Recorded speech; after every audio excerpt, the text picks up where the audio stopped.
Coming up on Garden Talk. You really have to be ruthless and deciding, what's going to make it, what's going to move forward. And I'd rather cut the plant down and not deal with bugs in my greenhouse. If you have high nitrate levels in your plant material, you're very susceptible to pest pressure. Do not change labs because all their machines are different, all of their calibration is different. Trying to compare two results from two different labs, you're going to have a very bad time. Employ some of the science, and you'll really be able to see and have recordable data next to what you're seeing. Tissue testing, sap testing, soil testing. The whole reason I'm doing all of that is so I don't have to fight pests at the end. Sap testing has really opened up a new level of cultivation for me. It's like the cheat codes for growers for sure.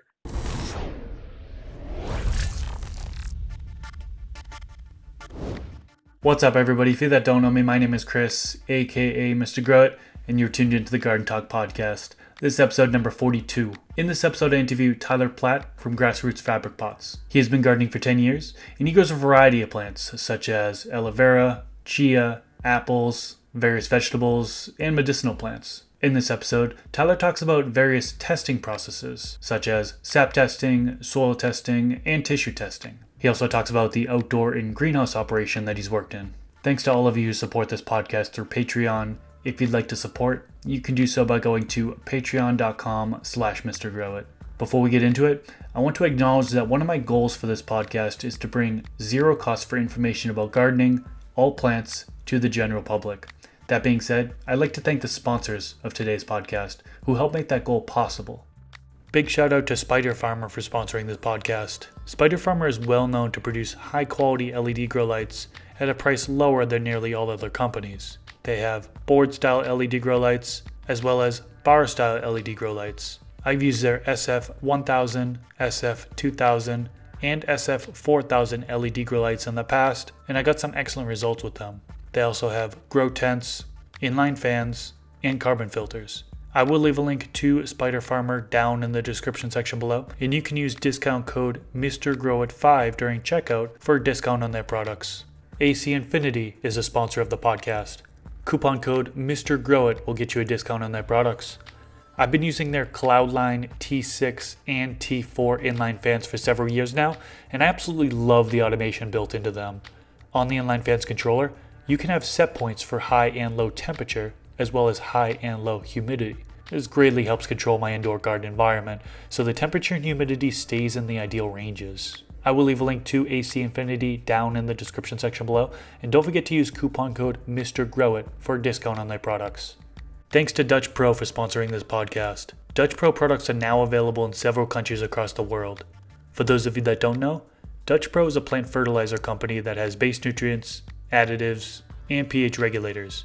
They have different formulas of base nutrients for if you're in soil or if you're in hydro or cocoa. They also formulate their base nutrients for if you're using hard water or if you're using RO or soft water. I will leave a link to Dutch Pro's Amazon store down in the description section below, and you can use coupon code MrGrowIt10DP for a discount on their products. And we are back. Welcome to the Garden Talk podcast. Today I am joined with Tyler Platt from Grassroots Fabric Pots. How you doing today? Doing great. Thank you so much for having me on here. I really love chatting with you whenever I get a chance to. This is going to be fun. Yeah, so we known each other from MJ BizCon. I think that's when we met back in, I want to say 2017, I believe, is when we first met. So it was a long time ago, and then we saw each other a month ago at MJ BizCon. And figured we'd do a podcast episode. It's about time. You have an extensive amount of knowledge in so many different areas. Today we're going to be talking about tissue testing, sap testing, soil testing, and then if we have time, we might talk a little bit about your outdoor greenhouse operation that you've been working in. So super excited for this one. But before we get deep into the whole testing side of things, the various ways to test, can you give us a little introduction? Tell us about yourself and how you got into gardening. I'm 32 years old. I've been cultivating in Northern California for a little over 10 years. The beginning 5 years definitely wasn't as successful as the most current 5 years. But been working for Grassroots for the last 6 years, and honestly, I've had a lot of customers just pouring into me what works great for them, and the success they have in using our products or using other products similar to ours. So I've been taking all those cool tips and just putting them to practical use in my own personal garden and trying to get down to the possible best quality I can get to. And one day I'd love to enter into some competitions later on down the road and to come back on and really show what I can do. Awesome. So, what's your overall grow style, would you say? I mean, you indoor, outdoor? Do you grow in soil, cocoa? Are you synthetic, organic? What's your grow style? I mean, I've tried them pretty much all separate deep water culture, but I'm very, very comfortable outdoors, preferably in a greenhouse that doesn't have its cover on it. And then we put our cover on a little bit later in the season to really benefit towards the flowering. But we're obviously in the foothills, so we have a low amount of electricity. Some of it's on solar power, so I can't keep my greenhouse cover on all year and pay for all of those fans, or even be able to have the power to move all those fans. So we don't have a cover on our greenhouse most of the season, so it's kind of like outdoor. Then when we get down to that kind of season where we gotta keep things going and get the flower really pushing forward, we'll put the cover on. It's a polyweave cover that's 12 millimeters, so it's not just some basic plastic you guys are throwing on, little things. So outdoor, organic, living soil. I've been in the same soil for 4 years now, and I've just constantly been seeing improvements because I'm not counting on bro science. I'm using actual science to amend my beds. Gotcha, gotcha. And that kind of wraps right into what we're going to talk about first, which is soil testing. So I assume you've done soil testing on the bed that you've been using for 4+ years. Can you talk to us, what is soil testing and why do it? Soil testing is really something you should use to take the weight off of your shoulders to know what you've put together is going to go forward in the right direction. Growing, maybe medical plants that we're growing or whatever we could be growing, but there's so much science and data that's been collected over the last 50, 75 years on what our soil makeup should be, what the chemical makeup composition, NPK, your mineral levels. We've got so much data that we can really count on to make sure that we're starting out in the right foot forward. So, why wouldn't you use those tools just to make sure things are going to be successful? I have customers doing this in a 2x4 raised bed, a couple fabric pots, just because they really want to see that super high quality Jungle Boys product without having to go through all of the effort of, maybe some crazy fertigation or rock wool. People know we can do it with living soil already, so it's like let's get rid of all the BS and get down to really the meat and potatoes of the situation. Because when you do a soil test, right, you're getting, I think most people use Logan Labs. I know there's a ton of different places you can get soil tests, but I feel like the most popular one is Logan Labs. They give you a breakdown, right? There's several different tests that can be done, and they give you kind of a breakdown. Could you explain kind of that process and what it consists of that you see on that breakdown? Yeah, and there's a lot of different soil tests you could do. You could do a very simple soil test for just a couple dollars through a local lab. The main thing is, and the reason why people use Logan Labs is because they've taken in the most amount of samples in America and they have the best rapport. And main thing is, even if you find somebody local, which you might want to do just because of the cost of things, stick with that lab. Do not change labs because all their machines are different, all of their calibration is different. Trying to compare two results from two different labs, you're going to have a very bad time. So pick a lab, stick with it. Many people are using Logan Labs because it's just so easy to translate in common ways. But I still personally would take my soil test, forward that on over to the soil doctor. He charges you $45 to give you a big, 4-page write-up on that and take all the guesswork out of you and tell you exactly what to amend per mineral. So you can't go wrong in that situation.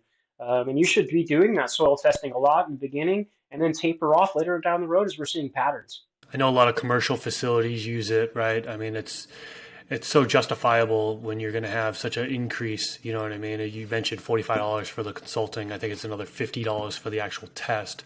So $100. I know sometimes they'll do it before they plant, and there's companies that also will spend the money and do it before they flip to flower to make sure that they're optimized going into the flower stage. And that's more of a commercial facility, so it's very useful there. What about home growers? Would you recommend they get soil tests too, or what?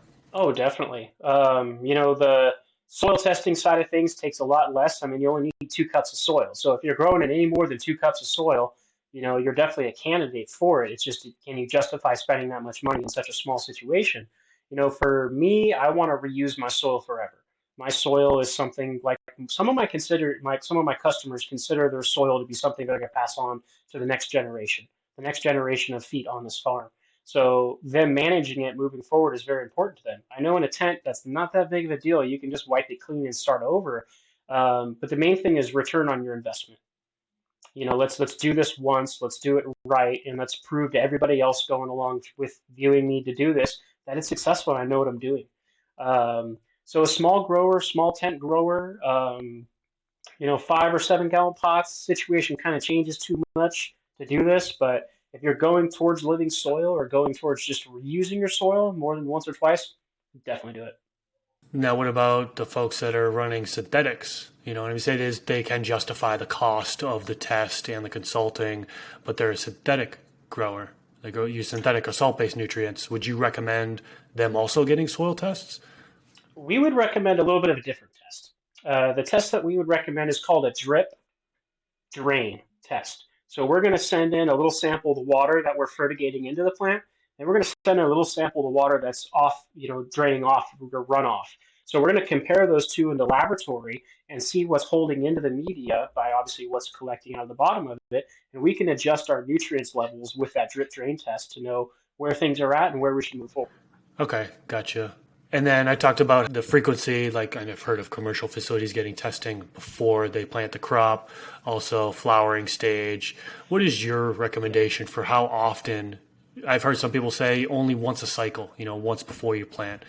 Would you recommend once before you plant? Would you recommend, more than once throughout the life cycle or what? If this was me helping somebody set up a new facility, a new grow, a new situation, I would start testing as much as you can afford to. So, once that soil is mixed, it's in the bed, you're getting ready to plant, or obviously before you're getting ready to plant, as long as that soil is in the bed and you've done everything you're going to do to it, I'd say that's a perfect time to pull a sample, because even if you do plant, you can still make adjustments by just doing a basic fertigation that's got minerals or the nutrients in it that you need to.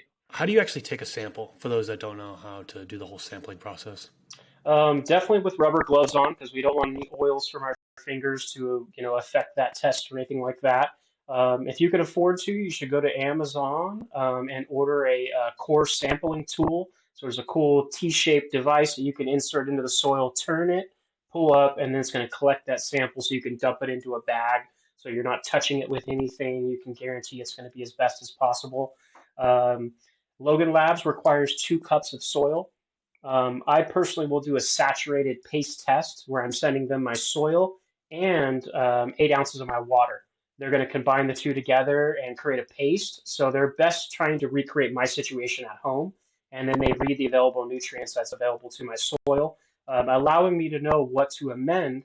And most of the time, I'm amending what the plant has removed from the soil. Gotcha. Okay. And then what's the turnaround time to kind of get results back from them? I'm in California, so I will ship out my sample overnight and pay a good amount of money for that. You want to get your samples there by Monday or Tuesday, and then you're going to get an email by about Friday requesting you to pay that invoice, and then you get your results back. Okay, so it's not too long of a process there. Sounds like they get through them pretty quickly.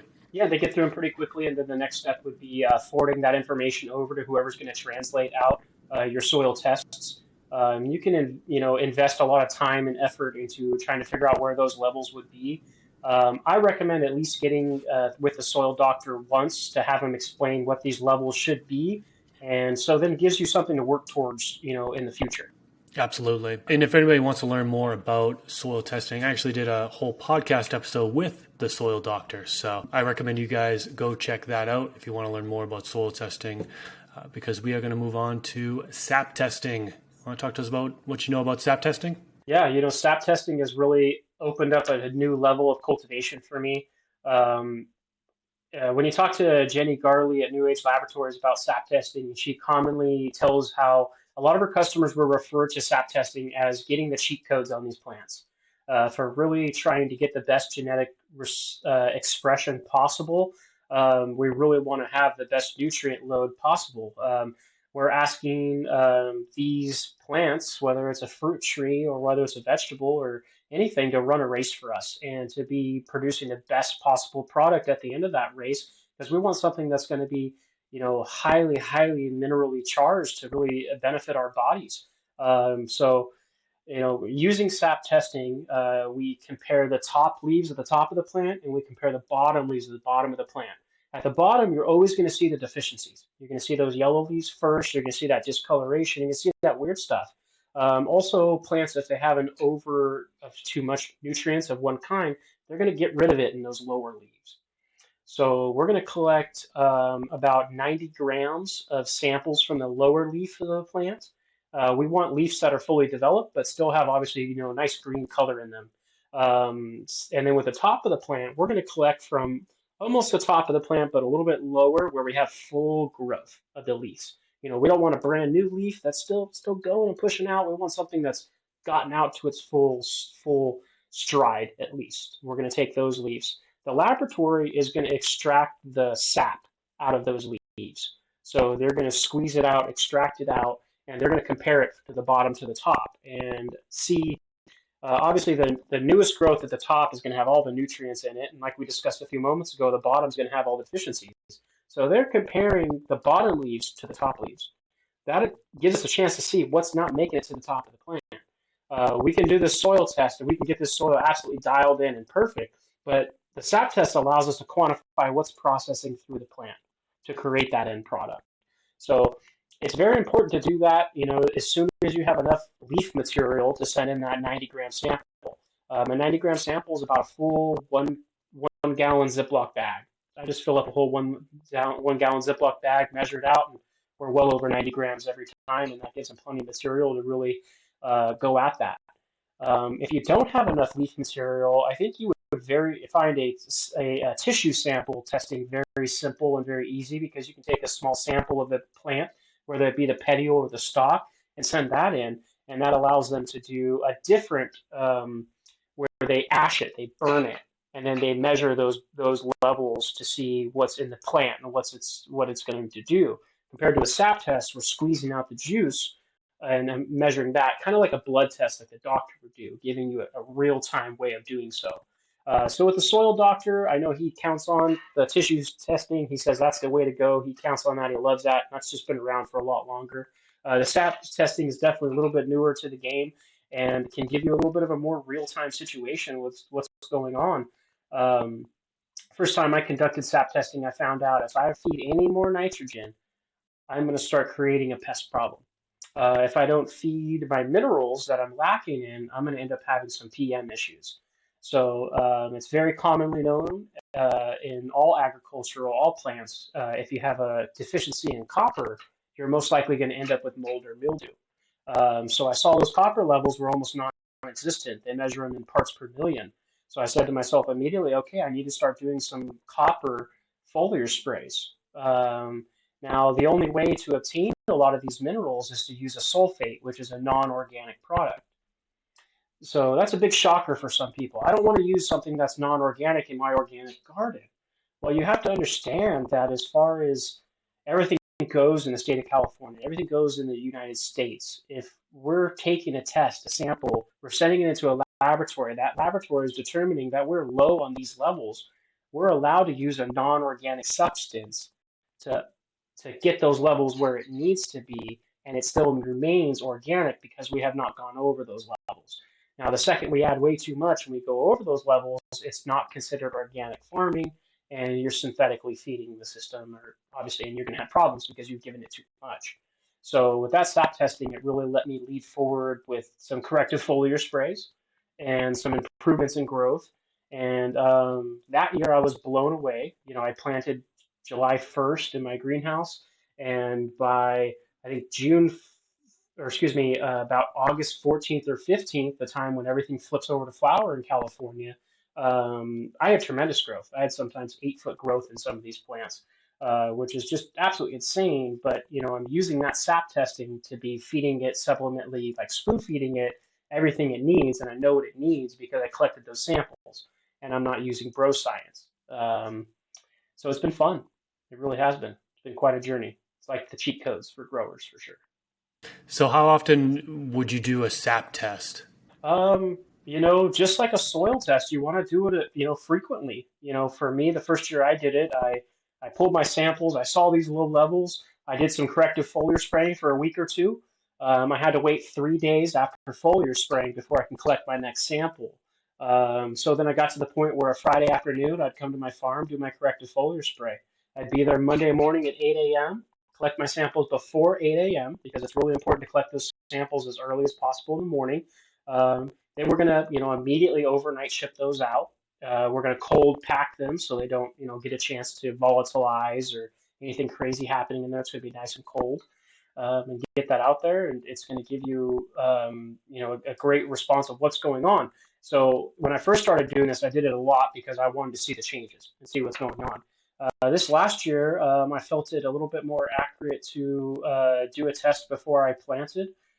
So I saw my plants and what their health was before going into my soil system, which I knew was in a really good situation. I planted them in there. I let them sit for a week or two, and I'm still well in veg. I pulled another sample just to see how things are going in that soil that I've put on the right path. And I still saw a couple little things like iron, copper, also boron, which creates the big holes. If you're low on boron, you're going to get a big hole in your stem, which slows down the amount of water that can pass through the stem. So I decided I'm going to spray some. I was told that I should correctively foliar spray some boron, but also at the same time with calcium. Boron and calcium should always be applied together, and it really makes the get into the plant a lot easier. I'm sure you've heard that a lot of times before. So I kind of went through this process. So twice a week, I do the boron calcium spray, and I do a little iron and copper foliar spray to offset that. And if you're ever impressed by the way your plants grow, if you do this stuff, it's going to just blow your mind, especially if you've been working with the same strain for several years and you're just so used to what it looks like, so used to what it does. This is the plant. I know it. You put it through this process, you're going to see genetic expressions you've never seen before.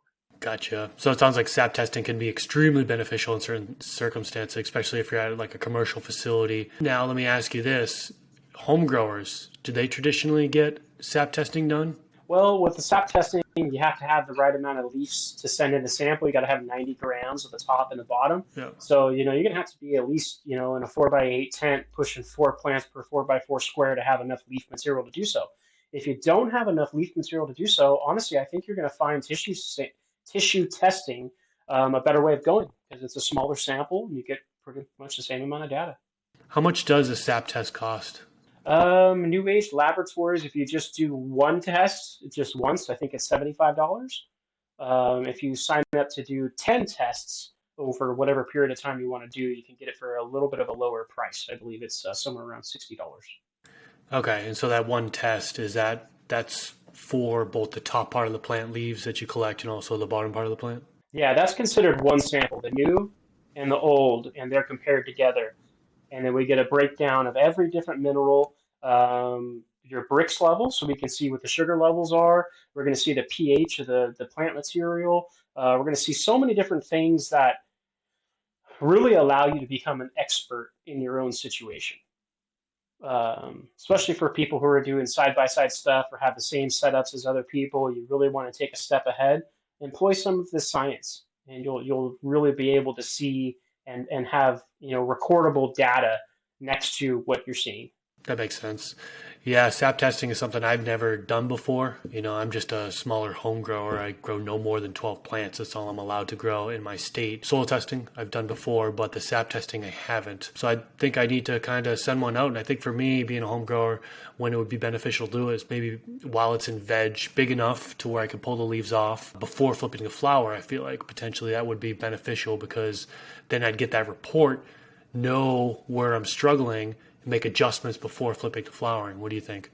That's exactly what I would do at a bare minimum because you're going to be flipping to flower. But you've got several weeks of foliar spraying that could be done there until you get to a point where you're like, oh my gosh, these buds are getting big and I don't feel comfortable foliar spraying. I'm risking mold and mildew and that kind of stuff. I foliar spray quite a while through flower because I'm supplementing products to prevent those issues from happening in the beginning. And I don't have my cover on my greenhouse, so I'm not trapping in a bunch of humidity. It's getting a chance to dry out pretty fast. So everybody's situation is a little bit different. That makes sense. Let's move on and talk about tissue testing. So you kind of touched upon it a little bit. Give us the details about tissue testing. Yeah, I honestly would count on somebody like the soil doctor for all of that advanced information. I personally have never conducted a tissue test myself. 2 years ago, I got into sap testing, and that was the first thing that was shown to me is it's a better form of testing because they're not burning the material. You're getting the best information directly out of the plant right then and there. Um, so tissue testing, I think, can be better for somebody that's on a smaller scale. And maybe you should be doing one of each just to see what test is more beneficial for you. Maybe it's sap testing. That's the only way to go because you like that process and it's easy for you. Maybe the tissue testing is going to really be a better, simpler process for you in the end. So, me personally, I'm going to imply some tissue testing, and I'm going to compare some things, and I'm going to see what's easier, what's more simpler for me. It's really about the less labor and what's making us have to enjoy growing. Let's enjoy growing and not be like, oh my gosh, I have to foliar spray. Oh, it's ruining my life. So I like to keep things positive. Now, I assume tissue sample, it sounds like you'd need a lot smaller amount of plant material. Is that right? So how is like a tissue test done? How much does it cost? Things like that. I actually don't know because I haven't done one myself at Gotcha. all. I've seen people take samples of a stock, put it in a Ziploc baggie, properly label it, and send it out to the laboratory. There's a lot less risk because you don't have to worry about keeping the sample cold. You can collect that sample throughout the day and then ship it out once you drive past the post office later on the end of the day. Compared to a SAP test, you have to be very critical about these things. You have to cold pack it, and you got to get it out there immediately. So it's going to depend on what works for you guys and where and logistically how far you got to ship these samples as well is a big thing. Okay. And then as far as the report, the breakdown, I think you might have touched on is pretty much the same information as a SAP test, or are you going to have different results? No, you're going to have all the same results. You're just not going to have a comparative from the bottom to the top. So, and now that I'm thinking about it, the real thing, if I was looking at a plant and I was seeing some definite deficiency issues, and we're like, what the heck is going on with this thing? You would definitely want to do that SAP test because it'll comparatively show you, what's in the top leaves, what's in the bottom leaves, and what's moving through the plant. That tissue sample is just going to tell you if we chop that stem off right there, it's just going to tell us what made it to that point and what the plant was able to create at that point in time in growth and when we collected the sample. So I think the tissue testing versus sap testing thing really depends on where you're at and what situation you're going to be best in. Okay, yeah, that makes sense for sure. Let's talk about the outdoor greenhouse operation that you've been working in. So you talked to me before we started recording this. You're excited about everything you got going on there. So talk to us about it. What do you got going on out there? Yeah, so I'm running a couple of 48-foot raised beds. We're in Northern California, so we're kind of riding it and out as long as we can and having a great time. Obviously, we're growing our six plants, but on a very big scale that they can become large and give us what we need for the year. Um, but the soil testing is really progressed in a way that is I'm showing less amendments every year. So my soil is retaining nutrients and is moving forward in a very positive way. So I think by 3 or 4 years from now, there could be a point where I don't have to do anything to my soil. I can go out there and make sure it's saturated and plant my plants. So, that's going to be a beautiful day, a really beautiful day when I just walk out to my farm and plant those plants and they take off and they do their thing. That's kind of the goal everyone's getting to, and I see that on the horizon, which is takes a lot of weight off your shoulders. Um, Putting through a large crop without having any pest issues probably been one of the most relieving things I could have to my life. Tissue testing, sap testing, soil testing. The whole reason I'm doing all of that is so I don't have to fight pests at the end. I'm really trying to set up this soil and set up these plants to where they can treat the soil like a kitchen and get everything they need whenever they want it, and they can live the healthiest, best possible life they can. So I'm treating these things like my children, and I'm taking them to the doctor, which is my soil test, my sap test, and I'm making sure that they're going to be healthy throughout the way. Taking as much care for these things as you would for your infant, in a certain sense, on a scientific level. So it's going great. I'm really happy with it. This year was some of the highest quality crop I've ever turned out. Um, and it's amazing. I'm very happy with it, definitely. Yeah, it would be cool to get to a point where you're just adding water and you don't even add any amendments anymore, like the goal you had said. I actually just got done talking with Blue of Green Tank. Not sure if you heard of him. He's got avocado tech. So he's literally just at the point where he's feeding his soil, feeding the insects, the worms, avocados, and they're breaking that down and providing nutrients for the plant. Now, oftentimes he does do, I believe he calls it a mash, where he's mashing together some amendments and then putting that in with the avocado as well. But the worms and insects go crazy for them. And that's all he does. He applies one, I think he said he applies one in veg and one in flower, or half in veg, half in flower. And that's like so much hands off compared to, feeding liquid bottled nutrients, for example, where you're mixing up nutrients every single week, sometimes several times a week, or even just growing with organic amendments to where you have to top dress, 2 or 3 times throughout the grow. So becoming more and more hands off. A lot of people see that as the ultimate goal. Now, what about chop and drop? Did you do that? Can you talk to us about that? No, I got rid of cover crops because they can harbor bad pests. We found out a long time ago that the russet mites can feed off of the clover, can feed off of those kind of things. So if I ever do any sort of a cover crop, it's going to be maybe a dichondra, maybe some grasses, but that's mainly going to be in the off season while my soil's taking a rest and that kind of thing. So now that I've harvested my crop, I threw down some more dichondra seed. It's rained like crazy for the first time ever in California. So it's going to pop like nuts. Come around next spring, I'm going to have a big old mess to deal with and having to clean up my beds and get them all ready to plant and everything like that. So I don't do the chop and drop thing. That's not my style. I'm more of doing a 1 inch cover crop. I mean, excuse me, a 1 inch mulch layer. That mulch layer is broken up 3 equal parts of straw, rice hulls, and wood chips. I take 3 equal parts, I mix them together in a wheelbarrow, I fill it with water, I put a couple bricks on top for a few hours, make sure everything saturates real well, and I add no more than 1 inch of mulch on top of my soil.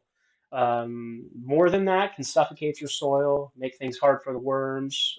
So everything I've learned, you don't want more than an inch layer, and it's been working out very successful for me. And the main thing is no pest problems. That's that's the goal. I'm willing to sacrifice a few other things, but if I don't got to deal with pests at the end of the year, we're good. What's your IPM routine in order to try to prevent pests? Soil testing, sap testing is the main thing because that'll let you see your nitrate levels. So when you do a sap test, there's going to be breaking down nitrogen at 3 different points. You're going to have nitrogen in a nitrate form. You're going to have nitrogen in two other forms I can't reference right now. I should have my sap test with me.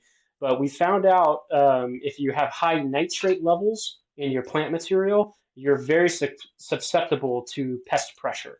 And because pests, they don't have eyeballs where they view these plants, they have antennas, and they're looking at radio signals and they're looking at radio waves that these plants are giving out.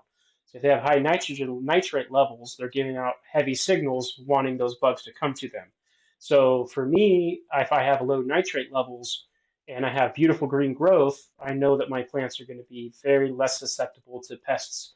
So this last year, I did not foliar spray once for any sort of IPM. I did not do that at all. The only thing I do is I apply beneficial biology. At Grassroots, we have the concentrated biology line, which is beneficial liquid microbes. It's a compost tea product that has a 1 year shelf stable life. When you want to use it, you combine it with our microbial food that activates the microbes. You can foliar spray that on the leaf surface and veg, or obviously I mainly just root drench that into my soil system every single week. So I'm mainly farming with microbes, and I'm putting a protective layer on my leaf surface early in the plant's life, so it's got beneficial microbes on the leaf surface. Due to science, we now know that microbes do survive on the leaf surface after your foliar spray is dried out. So you don't get the full life, but you do get microbes left on the leaf surface. And if, let's say, powdery mildew spore lands on that plant surface, but we've got beneficial microbes there to consume it and to outcompete it, we're not going to have those issues. So I'm a microbial farmer using science and using science as much as I possibly can. That's awesome. That's interesting that you're not doing any IPM sprays. I mean, I talked to a large handful of outdoor greenhouse growers, and everybody's spraying with something, whether it be neem oil or some sort of essential oil, peppermint, rosemary, some of those things in order to try to prevent pests. That's awesome that you've gotten to that point where you're literally just utilizing sap testing, soil testing, looking at your plant for the health, making sure those are in line. Then you don't have to spray at all. Yeah, there was a grower, a very famous grower in Humboldt, Kevin Jodery. If you ever get a chance to have anybody else on, that's a legacy grower from Humboldt, I would really look out to Kevin Jodery. He's got some of the most amazing knowledge about anybody in the cannabis industry. A long time, about 4 years ago, I got to sit down and share some medicine with Kevin, and he explained to me the difference in between a good grower and a great grower is the difference in between the healthiest plant in the garden and the unhealthiest plant in the garden, and how big that gap is. Do we have a very small gap in between the healthy and unhealthy and a very healthy crop? Or do we have a large gap and we have more unhealthy plants than we do healthy plants? So my whole life I've been trying to go is, let's close that gap and have those healthy plants that are there to survive, and they're ready to run that race that we're asking them to run and be those athletes that we want them to be, because they can. They're already kind of there. You wouldn't pick a 320-pound man to be on the track team and expect him to win a race this season. You don't do that. So grabbing that plant that's got purple stalks, purple stems, fading leaves on it, and picking that to go into your garden is probably the biggest mistake you made that whole time. And foliar spraying or doing a pesticide when your plants really don't need it is affecting them on a greater level than you really understand. So I'm not gonna use an IPM product unless I have a really bad issue. And if you are going to use one, I would suggest maybe Suff Oil X, which is retailed by Arbico Organics. It's a mineral oil, and the times that I have used it or need to use it, the plants freaking love it. And I'm not going to use it again for a week or two. And if I have to use it again, I'm debating getting rid of that plant. You really have to be ruthless and deciding, what's going to make it and what's going to move forward. And I'd rather cut the plant down and not deal with bugs in my greenhouse than to continue on and be like, I got to foliar spray it again. I got to foliar spray it again. It's still not healthy. If you're foliar spraying IPM products and expecting the plant to be healthier, that's not going to be the end result. The plant, you're just wiping off those bugs and hoping that it doesn't continue. You have not fixed the problem from the beginning that's creating the bugs. That's been my whole life purpose the last 5 years, is what stops bugs from ever coming. And what can we do? I don't want to get to the IPM side of things. That's a horrible situation. It's stressful, and you're not happy. I'd rather be on the other side of things where we're constantly preventing it and having a happy life. So yeah, happy plants, happy life. I think that's a great way to go about it. Prevent the issue from occurring at all, to begin. Let's transition. Let's talk about Grassroots Fabric Pots. You say you've been working with them for about 6 years, I believe you said. Talk to us about what they do at Grassroots, what you've got for products, and so on and so forth. We're here to educate people that normal fabric pots are not smart. They actually suck. Just why we have the living soil fabric pots right here that have a liner in it that help you grow plants in an organic way. So normal fabric pots that don't have a liner, they dry out from the top down, the bottom up, and the sides in. So there's no situation in the world where a plant dries out from all those different situations, besides maybe something that grows in sand, straight sand 24/7. So, throughout the years, we had people that we thought were crazy telling us the fabric pots sucked. And we're just like, man, these things are great. Everybody buys them. Leave me alone. Go have fun. Now, a couple years later, people were telling us, I'm having problems. And then we're like, what? You're having problems? So they started telling us how the soil was drying out unnaturally. And I'm like, unnatural? Explain this to me further. And they said, well, when you plant native soil, the sun is going to dry out the soil from the top down. You're not going to have it drying out from all these different angles. We want to recreate native soil as best as we possibly can. We went into a grow, the first commercial situation we ever dealt with. We did some custom pots. We did some really cool stuff, especially for Scott of Crescent Soil Services, which is another great person to have on here. He's a soil scientist. We did some really cool stuff with Scott. He was the first one to kind of implement that in fabric pots. And one of the people he was growing with has kind of noticed like, hey, there's a big difference when I wrap these pots with saran wrap on the outside. So if you're ever cruising around living soil hashtags or cruising around on social media seeing people playing with living soil, you'll commonly see a fabric pot wrapped with plastic on the outside. So that is somebody who's trying to recreate native soil as best as possible and eliminate the dry walls from drying out that fast. So with that living soil liner, we're allowing the roots to grow all the way to the edge. They can grow down. Before they start circling, they're going to realize this normal fabric down at the bottom and start their air pruning process. So it's really cool how this is behind me. It's just worked out really well. But your roots are allowed to grow to the edge and have a better utilization of the container in all areas. One really cool aspect that we really were not expecting is these growers started reporting back to us lower energy costs, as in their PG&E bills, their power bills were coming in lower because this liner right here was holding in the water from every time you watered. Instead of it going out immediately into the room, it's being held back. And it's making a lot less effort for your dehumidification system and your fans to battle all of that system.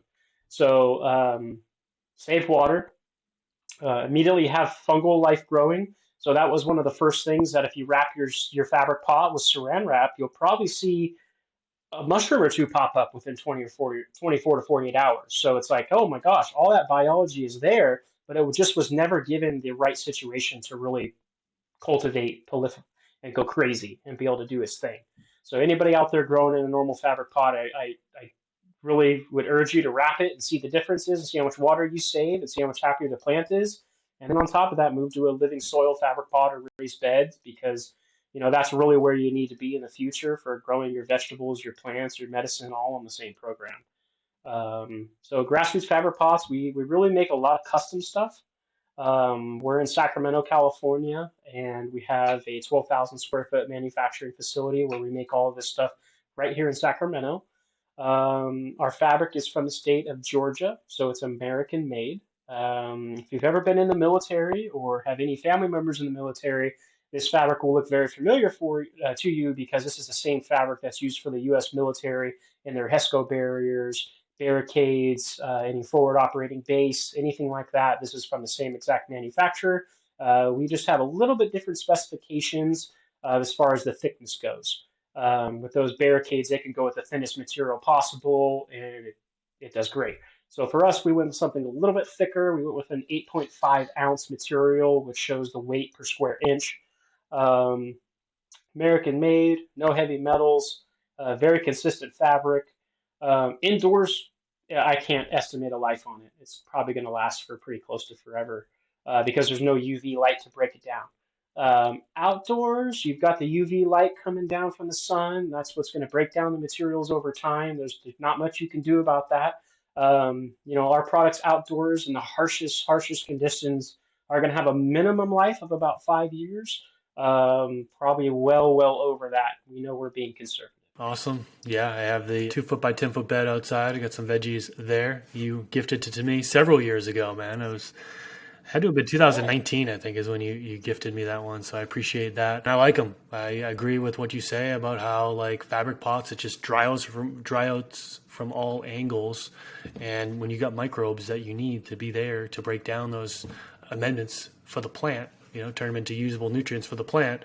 Well, if they dry out and there's no water there, they go dormant, right? They're in a sleep state. So they're not able to work and break things down. So you are more prone to see deficiencies potentially happen because the plants aren't getting a lack of nutrients. So I'm a believer in Grassroots Fabric Pots for sure. I've actually also just done plastic pots over fabric pots just for the reason you mentioned, you know what I mean? Because I don't want them drying out from all different sides, specifically when I'm growing bleeding organic. Water out the side. Yeah. Well, this has been a great talk. Kind of wrapping things up. Tell us how can listeners find you and what do you have upcoming in the future? Yeah, we've actually got some absolutely amazing stuff coming out in the future. This is one of our new shirts we have, Soil Life. We have a new version of our logo coming out, some really cool stickers, Save the Soil. So we haven't done any new marketing in about 3 years. We've just been focusing on our products and focusing on getting out as much fabric pots and raised beds as we can to people. But now for the last 8 months, the owner and myself have focused on some new marketing, and we're really going to get down to showing how much we benefit the culture and how much we are a part of the culture of the industry that we work in. So we've got some amazing marketing, some new boxes that all of our products will be delivered in, a lot more support, a lot more help for getting forward throughout that process. So you can reach us at grassrootsfabricpots.com. You can also reach us on social media, just Grassroots Fabric Pots on Instagram. We have a Facebook. We also, I personally host the Grassroots Living Soil podcast. It's available on Spotify and Apple. I do what I can to have some of the best people on there as well. So we should get you on there too, man. That'd be awesome. That'd be pretty cool. Well, I'll certainly leave links to the stuff that you just mentioned down in the description section below. But thanks so much for coming on, man. Definitely learned a few things. It's great catching up with you. It's always good catching up with you and just talking shop. And yeah, hope you enjoy the rest of your day. Thank you. Thank you. Your guys' success is my success. So I'm here to give out any of my knowledge totally free and free source. So I'd love to help you guys out. Absolutely. All right. Take care.